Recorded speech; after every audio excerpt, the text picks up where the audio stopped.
You're not a procrastinator. You have a habit of procrastinating. Big difference.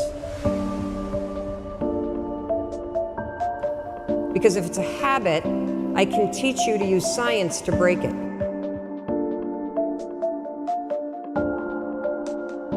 You see, I always thought procrastination had to do with the thing I was procrastinating around, right? Like that procrastination has something to do with work. Believe it or not, procrastination has nothing to do with your work. Procrastination is a form of stress relief. Let me explain this. So let's say that you've got some stuff going on in your life, and heck, who doesn't have stuff going on in your life? Maybe you're fighting with your significant other. Maybe mom's or dad's health is failing and it's really, really upsetting you. Maybe you've got some financial stuff. You put too much of your savings into Bitcoin, and now that that's crashed, you're stressed out about it, right?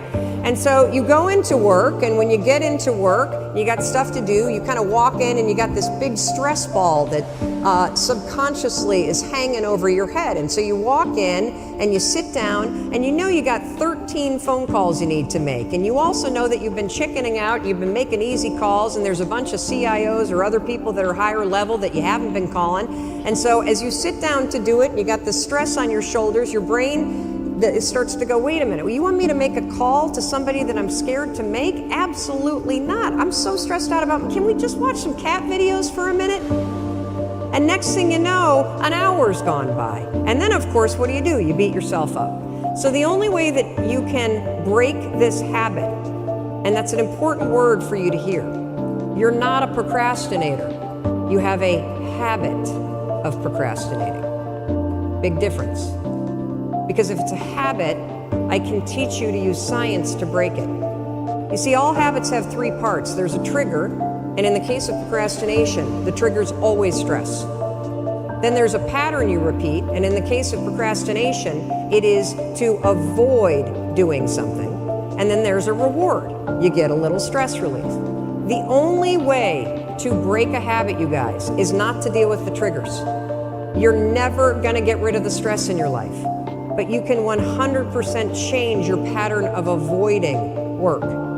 So next time that you're in a situation where you feel yourself hesitate, you spent way too much time checking out the highlights from last night's scores, what you're gonna do is you're gonna go, oh, I must be stressed out about something. Acknowledge the stress. Then go 5, 4, 3, 2, 1. I want you to count to yourself because I want you to interrupt the habit that's stored here, and I want you to awaken your prefrontal cortex. Then I want you to just work, just for 5 minutes. The reason why I want you to only work for 5 minutes is because your problem isn't working. It's the habit of avoiding. I just need you to start. And here's the other cool thing. We know based on research that if we can get you to start, 80% of you are going to keep going.